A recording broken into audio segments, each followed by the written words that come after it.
Moving on, this chap, whose name is Cahulan. Cuchulainn. Oh, shut up. Which was one of the Ulster heroes of what's known as the Ulster cycle.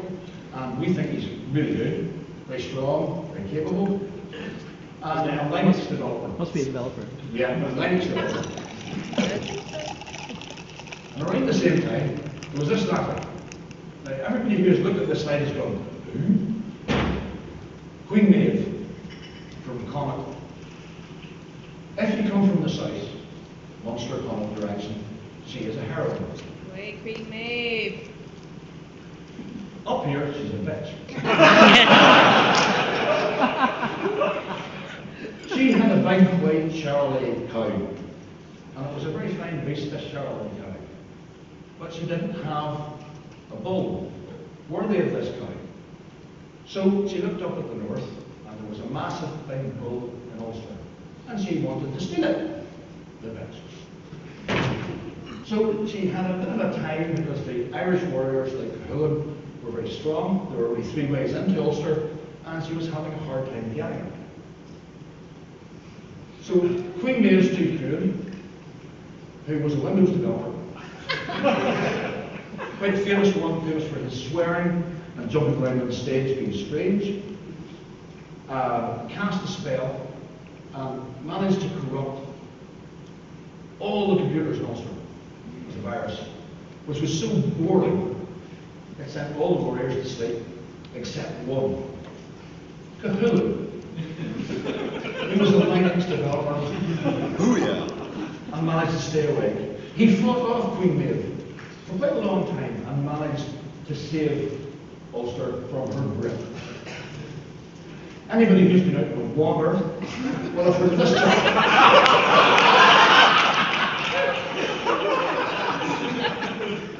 Finn McCool was a great big chap.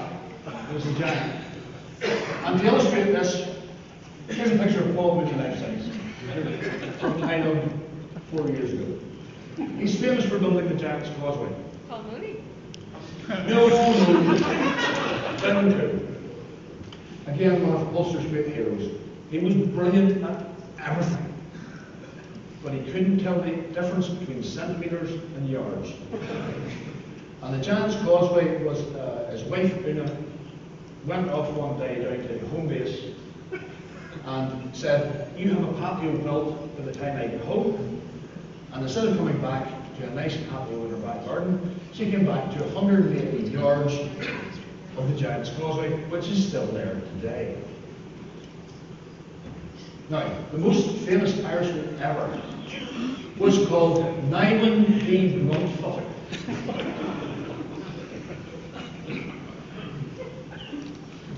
Nyland was kidnapped from Wales as a youth by pirates. Pirate noise, please. Please, you're awfully slow. English. Squirrel. Now, he was brought over here and he was sent to work as a slave looking after sheep and like Slemish, which exists. And he got rather bored of being an inventive chap, and he invented a sport which to this day is famous with the word around. It's called grunt fucking. Which is very difficult to say when you're drunk. And it involves small teddy bears being jockeys on sheep. Fortunes have been lost at grunt fucking. Our own Paul Mooney was involved in a great grunt-fucking scandal of 2002. He was running through a little bit of a bad time, needed some extra cash, and volunteered to be one of the jockeys. But the least said about that, the better. Time passed, and there was a very large flood one day, and Nyland escaped from Ireland disguised as a cow. He went back to Wales, and as a result was the first person ever to be pleased to see Wales again. Got himself an image consultant, converted to Christianity, and started to be called by his middle name, St. Patrick. Now at the time, St. Patrick came to Ireland, we were still Celts. And we were happy pagans. What's not to be happy about? A bit of tree hugging, lots of drinking, and some very lax sex laws. So, how come St. Patrick converted the Irish from this 1,000-year-long bacchanalian orgy? It was very simple.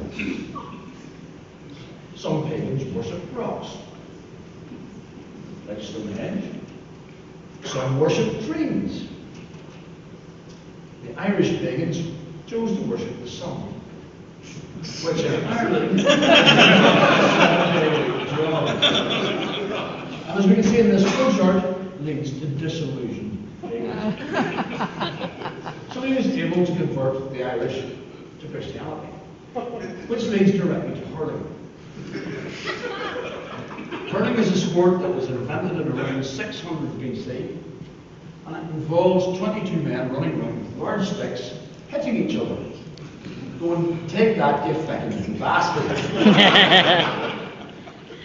The stick is called the hurley, and the ball, which is something like that, yeah, is basically a block of wood with a bit of leather around it, which you have to hit at least once a game. Where's my Norwegian friends? Hey! The Vikings love a good game of hurling.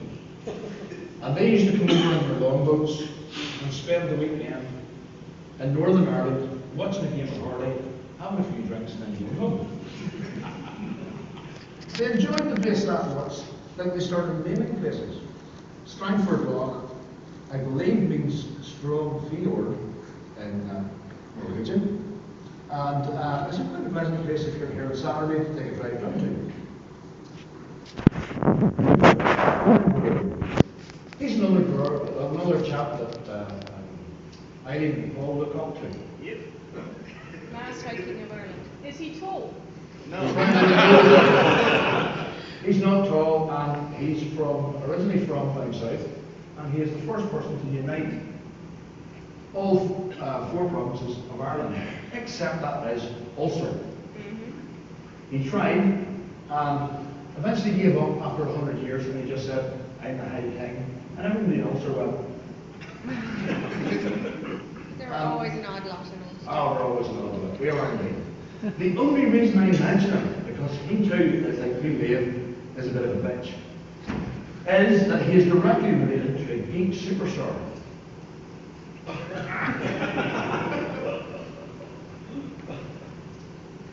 Now listen, there's no laughing matter this. Very serious. Very serious. The bread wars. You may have noticed at breakfast and breast meals, we have 2 main types of bread. Soda bread and wheaten bread.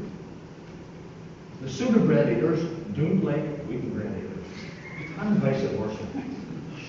And we've had lots of trouble ever since these 2 breads were invented. Sadly, the potato bread folk were alienated around the 1700s and were exiled from Ireland and went on to found America. Which explains Chicago. This is just in here, purely and simply. Where's Buchan? No, he's not here. Whiskey is spelled with an E. Yes, the Scotsman's down there. It is. Oh, no, it isn't. It is. Whiskey is spelled with an E, it is not. The Scots across the Irish Sea managed to spell it wrong. We invented it, and they spelled it wrong. Oh, look at the giant skulls there again.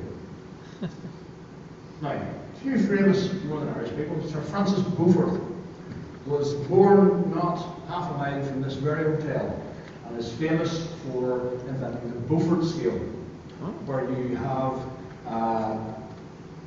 wind, that's what we're looking for, and force 1 is no wind, force 12 is a major hurricane.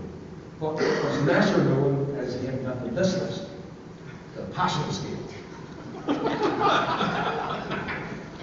At the top you've got fact, which means it's not raining. Then you've got metal, lightweight. Mizzly pish, which is annoying lightweight, the sort of rain that goes down the back of your neck and gets really irritating.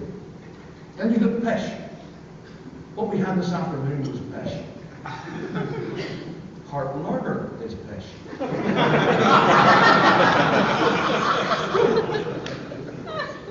Then you've got lashing. What we're getting tonight is lashing. It's lashing down. And then we have passion. Who's got their phone on? Oh, not me. And it was just very, very heavy reading. This chap, you may not have heard of, is Frederick Augustus Harvey, the 4th Earl of Bristol.